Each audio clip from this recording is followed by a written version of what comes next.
We move on to the last item of the program.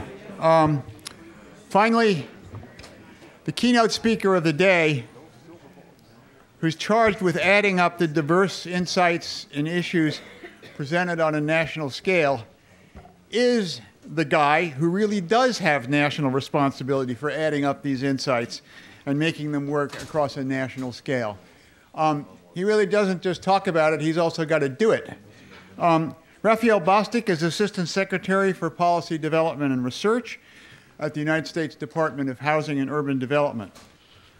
Raphael is the key advisor to the Secretary of Housing and Urban Development on virtually all matters of housing programs, policy, evaluation, and research. His office provides key data and analysis about the initiatives in sustainable housing, in regulation, in innovations, and in the government-owned stock of housing. We're very pleased that Raphael is able to join us this afternoon. Raphael Bostic. Thanks, John, for the kind introduction. It's good to see everyone. Thanks for sticking it out to the very end. It's really good to be here. It's good to be not in Washington. It's always good to get out of my building, out of that town. And it's always really good to be in California. So you know, I did my graduate work at Stanford. John was my advisor, one of my advisors here. And when I'm not doing the DC thing, I live in LA. So this is back home, and it's always nice to be home.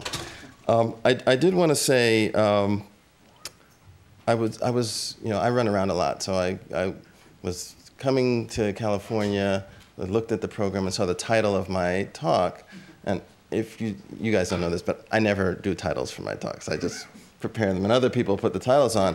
And I looked at it, and I was like, that's a very good title. And it was very good in the sense that it really got me to think about some questions that we should be thinking about. I think it's been implied through a lot of the conversation, but to really call it out is important. The government's role. And there's a real question, should the government have a role? And if it should have a role, what should or can that role be? And I'll answer the question. I actually think there is a role. I think the government has an important role to be a catalyst for innovation and for new ideas. And that's why I actually do this job. That's why I accepted this job and agreed to be part of an administration that's been really out front in terms of all things sustainable, both in terms of the energy efficiency area, but also in terms of how places function together to be more collectively energy and socially efficient, economically efficient. It's also one of the reasons why I wasn't here first thing this morning. I've been flying around the country the last couple days talking about the budget and talking about really how important it is that we're clear and we understand what resources are available for the things that we're talking about today, energy efficiency, but not only energy efficiency. And in the fiscal environment that we're in, I was in Salt Lake City yesterday, Denver the day before, I have Cleveland and back San Francisco on the docket, is really about making clear to everyone that federal resources do play an important role. We need to talk about that. We need to be clear about how that plays out, and we need to tell people. And the reality is that we shouldn't assume that there'll be resources available for anything. And many of the budget deliberations that we've seen in the last, I'd say 8 months or so, have made clear that just about every line item in our budget is up for grabs. It's in play. And energy efficiency, sustainability issues, these are very much in play. Yesterday, the House released their budget proposal for my department, Department of Housing and Urban Development, along with the Department of Transportation, and we actually did all right, so we didn't get completely decimated. So they were kind to parts of our department, but they were really unkind to issues around sustainability, livability, and green. Zero, right? And if you read the press release, you guys probably don't read Appropriations Committee press releases too often, you'll notice that at the end, they made a special point to say that no funds were available for new programs with anything related to livability, sustainability, or green. Right? That's in the press release. So being clear about what the impacts are, what the implications of those things are, and engaging the conversation in real time is really important. And it really does speak to why we do these things and why conferences like this are particularly important and engaging. And really as focusing events, because there's a lot that you could talk about. There are a lot of things that could be a focus of conversation or a conference, but some are going to be more important than others. Some are actually going to carry more weight, and these conferences can be useful in bringing those issues out and sort of having us all leave with a shared understanding of the things that we should be worrying about most significantly. So this is all real. This is real-time real, and it's real for all of us. So we should just really keep that in mind, and as we continue on, continue to have conversations like this, vigorous debates about what the facts are and sort of what the issues and obstacles can be. Also, though, we need to understand sort of where the innovations are, where the smart ideas that allow these sorts of concepts to be applied in the marketplace in ways that really work from an economics perspective. And Tony, I'm glad you talked about economics. I'm an economist, so I get excited when people who aren't pure economists talk about the economics mattering, but they really do. And so it's really important that as we go forward, we think about that. And then finally, before I get into what I really want to talk about, I think it's important that we talk to people who don't usually come to conferences like this. I call them the non-believers, if you will, because ultimately the goal of all of this is to bring these issues and these approaches to building and building performance to scale. And to get these things to scale, we're going to have to enlist and convince a whole host of people who are not necessarily inclined to want to do things differently, to take different approaches, or to really take risks and put themselves out there when there's an alternative that they know works already. So we've got a lot of work to do in terms of making these ideas, many of which are good ideas, the ideas that carry the day nationally.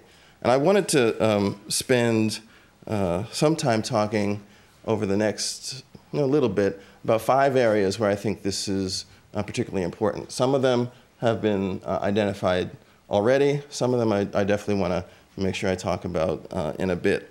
I also wanted to say I'm really sorry that I missed the other sessions because the session I was able to listen to was really interesting. I'm looking forward to seeing the proceedings and getting some ideas that I can bring back to Washington and bounce off people. That'll be good. And so that'll be a good thing. So I talked about 5 areas. I mentioned 5 areas. And I'm just going to run through them and list them now, and then we'll go back. First is preservation and existing structures versus new. All right, so doing energy efficiency in these 2 contexts. The second, there's been a lot of conversation around this, which is finance. The third is what I would call behavioral science. So I think there's a lot to be said there. The fourth is about design. I know the first session panel today was about design. I want to add in equity as part of that conversation. And then the fifth is economic payback and information. And the last one is my little soapbox issue, so you'll have to bear with me while I indulge myself on that.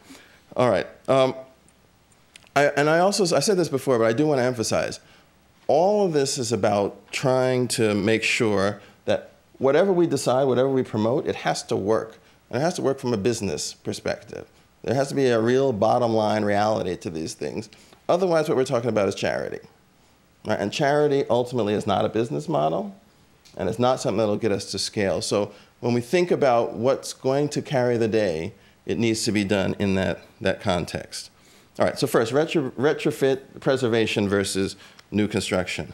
I'm actually very glad that there's been a bit of conversation about that at this conference. I know in our building, we talk a lot about the need to be focused on preservation.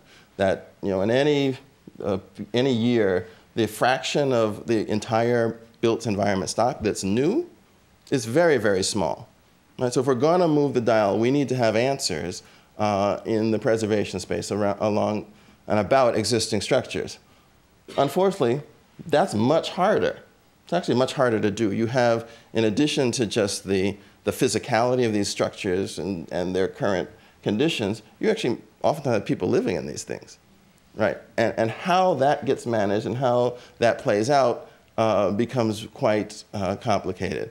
So in our business at HUD, whenever we want to do things like a Hope 6 project and we want to tear down some public housing, there's a whole relocation apparatus that gets put into play, and people don't like that, right? That's hard, right? And so as we think about this, that's got to be a component of all of this.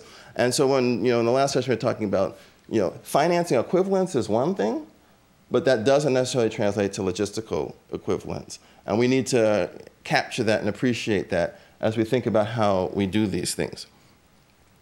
So finance. So the other thing I want to say about retrofits and preservation, I'm not sure that I've seen the gold standard in how you would go about doing this. And so I think there's a real value in devoting some energy to developing those and then making sure that we all, I'm big on shared understanding, I'm big on a community of people who all are engaged in the same area that talk about the same things together. To generate what those are so that as we go out and talk to people, particularly quote, the non-believers, we're telling them something that has been vetted, it's been tested, it's been punched and kicked, and we have some confidence that it's real. Because I will tell you, most of the people I talk to, and at USC I ran a real estate center, a lot of developers, they're not inclined to be believers, right? They want to know with some degree of certainty that what you're telling them is actually not going to destroy their business. Right? So that's an important thing to be able to do. All right, so finance. There's clearly a finance challenge, and all the conversation has been, a lot of the conversation today has been about what are these financing challenges. I would say we in the federal government have actually tried to help in this by running some pilots to try to make a difference. We have Power Saver, which is the equivalent of a PACE type program, if you will, where we provide grants to single-family homeowners to do their retrofits. We have the Green Refinance Plus, which is an example at the multifamily level. These are programs that, as we are viewing them, are pilot programs to try to prove the theory. Right, so there's a lot of theory, a lot of conversation about this is how it should work. But I'll tell you, I was, before I became an econ major, I was a psych major. And one of the things you see in psych all the time is that people don't always do what economic man says should happen. Right? People are quirky. They respond to things maybe a little different than you would have expected. And so we need to understand when we do our financing, we have to run these programs, see exactly how they play out, see what incentives mean for people. I'll talk a little bit more about that in a second. There's another thing in finance that is important, which is, John's written about this, but what's the market appetite for these sorts of activities? Does the market respond to them? Will the market assign value to them in ways that make sense in a financing context in terms of getting over hurdle rates and thresholds for investment? And thresholds for going into debt. I think the jury is out. John's paper is great. We need a whole lot more of that. And Niels, you're here too, so I should say it's your paper too. But we need a whole lot more of that stuff so that we can really go to lenders, go to investors and say, this is not just the portfolio in Cleveland. This is not just the portfolio in Austin or Berkeley, places where people might be more inclined to do that.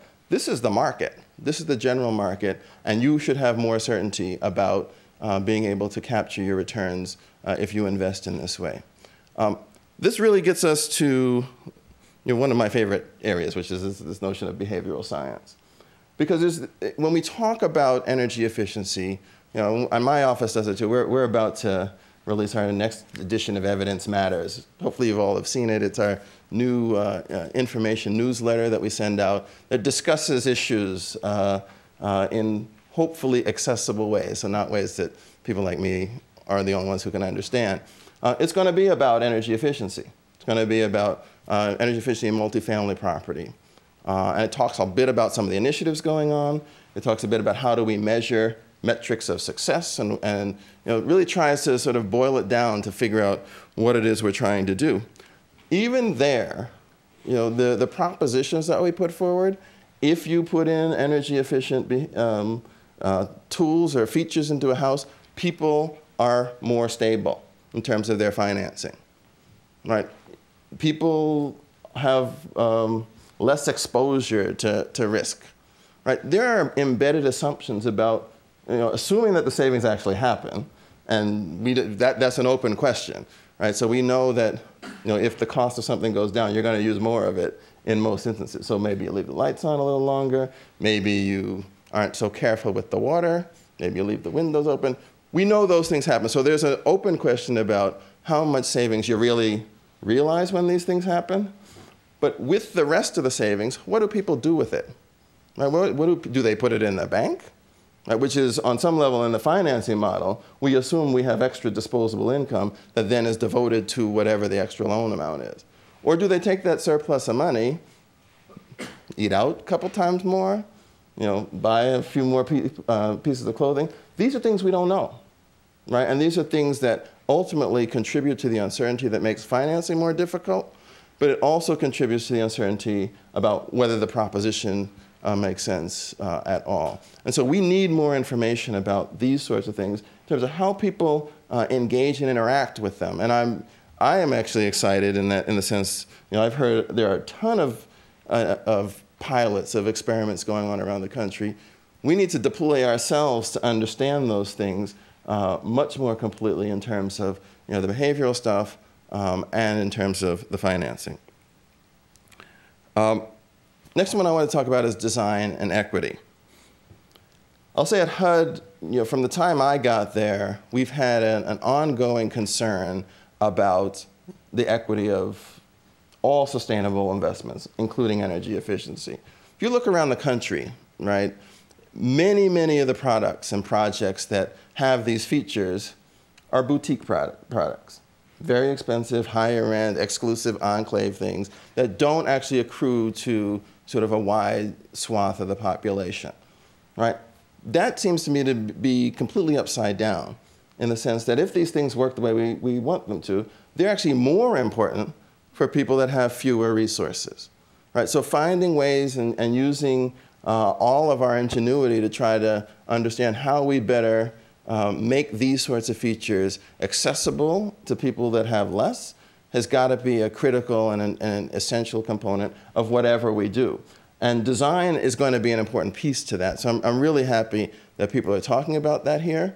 But we should always, you know, I would implore all of you, is when you talk about these things, spend a little time talking about equity. Think about who are the beneficiaries and how can we make a difference there.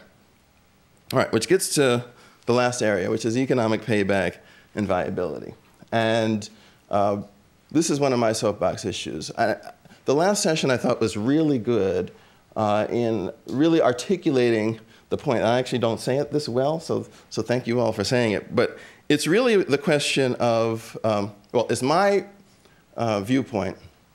Now, what we have in many respects is an information failure, right? And this information failure happens at the point of decision. That the people who know the most about these things are not the people who are actually present at the point of decision. It's other people. It's a broker, it's an architect, it's you know, a construction manager. And they don't know this stuff. They don't know what works. They don't know which features are the most economically viable, which combinations make the most sense. And the marketplace has not produced that for them. Right? So when you go to a conference, I hear a lot about payback period. A lot about payback period. But I don't hear a lot about, you know, cost of installation, like breaking this down to an operational perspective. How much does it cost to put in? How much would you expect to save on a monthly basis? You know, does this vary if you're in a two-story building, five-story building? Really break this down in an operational way so that a regular person who does this, you know, from their own business perspective can understand and make informed decisions. I've never seen it. And you know, I've been talking about this for 5 or 6 years, like I say, is my soapbox issue. And so I decided we would try to do one. So I hired an intern this summer, and that was his job, to produce a report which basically goes through the various types of energy efficiency, remediation type of investments, and try to break this down from an operational perspective. And I'm hopeful that paper will be done in about a week and a half. So we're going to find a way to roll this thing out. But for me, you know, one of the challenges we have is to get simple, easy to digest information in front of people in ways that they understand at the time that is most meaningful. And most of the conferences that we go to, very interesting, but decisions aren't being made there. Right? We have to find ways to get those decisions, to get the information to the point of decision. And I'm hopeful that, you know, my little contribution will take us a little way in that direction. The short answer is, you know, in summary, I think there's a whole lot to be done in terms of energy efficiency and moving the dial. There's a lot that we know. There's a lot of passion in the marketplace. And there are a lot of resources that are available. Resources from my department currently, hopefully, will not be expiring as we move forward. I would encourage you to talk to as many people as you can about that. But even if we wind up pulling back a bit as a federal government, I would strongly encourage the academic community, the research community, advocates, and you know, at the state level, you know, we're in California, which is a special place in the sense that Californians seem to get this intuitively to a large degree.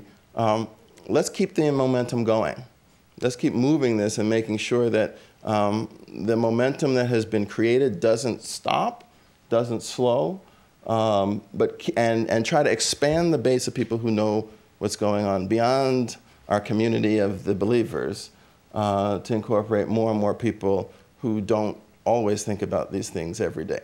So thank you very much, and I look forward to questions if you have some. Willing to take a couple of questions? Okay. The Secretary is willing to take a couple of questions, so who'll be first?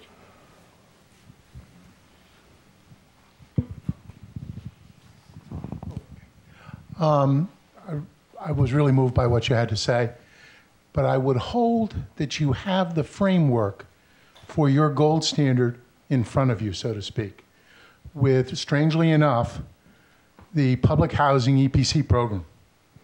If I came to you in your home and said to you, I'm going to improve your home, and every dollar I save you in utilities, I'm going to pay for everything, and for every dollar, I'm going to give you 25 cents. That's the HUD EPC program. Now, for public housing, that is an energy services company, an ESCO, that comes to you. They go out and get the financing. They do all the work. They guarantee the savings.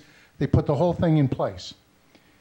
If you substitute for the ESCO a utility company, a lot of your financing problems go away, because in most states in this country, your utility company has essentially a first lien on your house for the utility bills. If I come to you and say, okay, the question is this a viable model that would, if you replaced the ESCO with the utility companies, is this a viable model for retrofitting private homes across the United States? Perhaps. Right, so a couple of things. I thought you were going a different place. I thought you were going to say, well, you know, you guys have done this already. Why don't you know the answer? Which is, actually a good question, one that I asked right when I got there. Turns out our data systems aren't so good. And when we set up our program, we didn't set it up with evaluation in mind, right? So we're actually going back and trying to figure out how do we better track this information to understand what happens to people when they're faced with these sorts of incentives, because I don't think we have a good sense of that. In terms of can it be generalized, it should be. I mean, there's a question about who all, the set of people that accrues benefit from it, right? So to the extent that if the utilities actually paid for all the upfront stuff and then kept all the savings, that's an interesting model. It'd be interesting. Many utilities have not seen that as in their long-term interest from a costing perspective, and I think we have to figure out how that all plays out. So I think there's some variation there, but it's worthy of exploration and investigation. Could I just add that if you look at the Department of Energy and their FEM program, they have every major public utility on board for their program, and this basically is exporting their program to the public.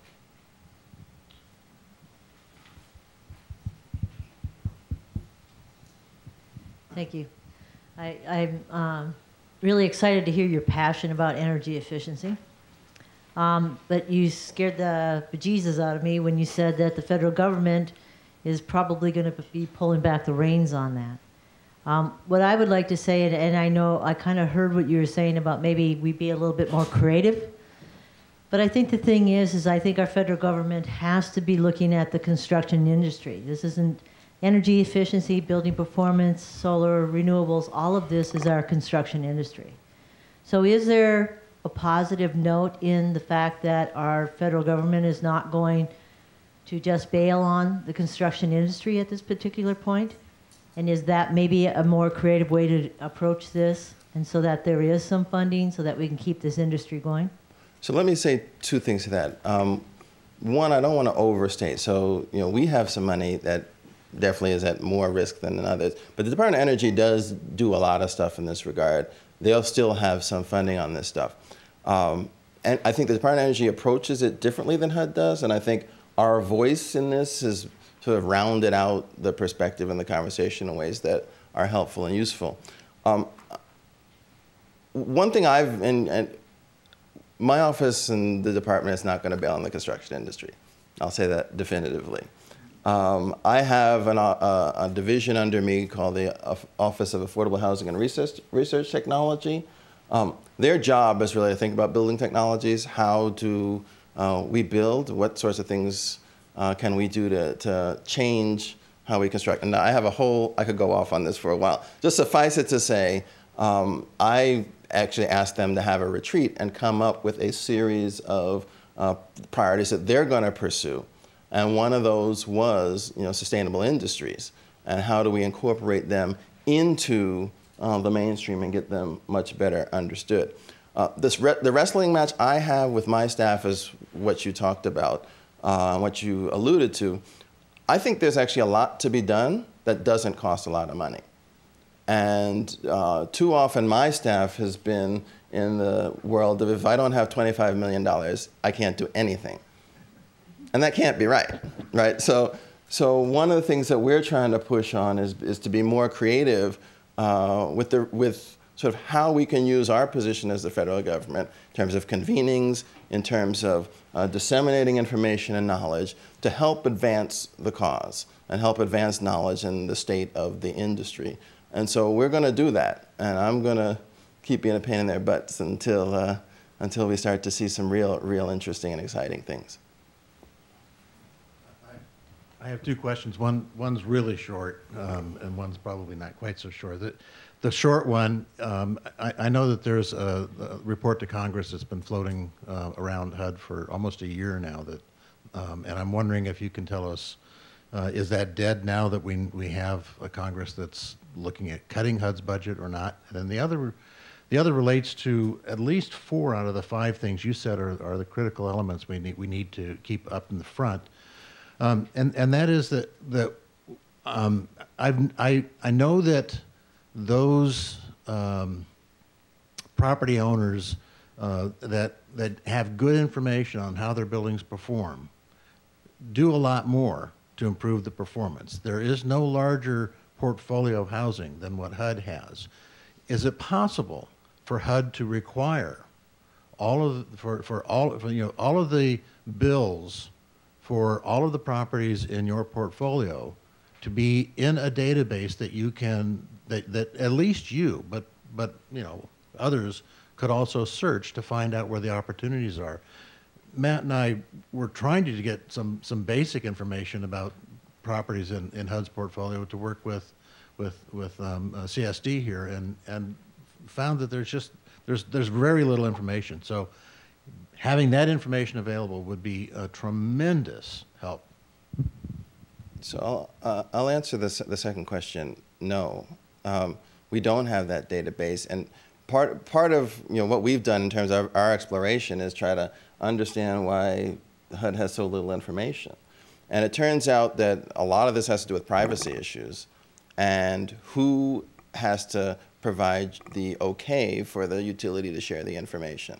So in many of our properties where the utilities are individually unit metered, we actually have to get the okay from each individual tenant in order to collect that information. And there are many utilities where that's the case, and we just frankly have never done that or included that in the package of engaging people in rental assistance. So part of what we're having conversations about is how do we revamp the engagement so that this becomes part and parcel of what we're doing.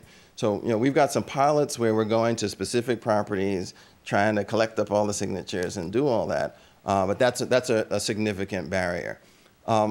There is variation though across utilities and across states, so it's a complex patchwork, but it is something I think would be incredibly valuable because, as you say, once people know and they can see that they're doing things and they're spending money at a different rate than other people, and it's higher, they start doing things about it. And so trying to get that kind of information into the public domain would be really interesting. It's actually, I don't know if you've seen, I think they did that here, the competition where people could put in, submit their home for a home energy makeover. That was incredibly popular and successful, and it changed how a lot of people viewed their home and what their expectations were for how it's played out. I think there was one in Portland, there's one in Texas somewhere, I think they just did one in Washington, D.C. This is a really interesting idea, and it's basically a reality show around energy efficiency, and it's working, right? So maybe there's no limit to our appetite for reality. So. One more question. Oh, the first question. We should talk offline because I'm not sure what report you're talking about. One last question.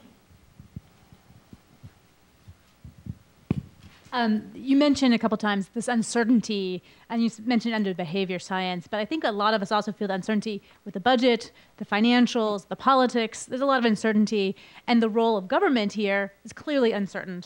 So is there any possibility or role, maybe in your department or other ways, that you see of leveraging the private industry to actually take up the role where the government won't be able to fill? I mean, that's maybe looking at a different way of participating in this environment.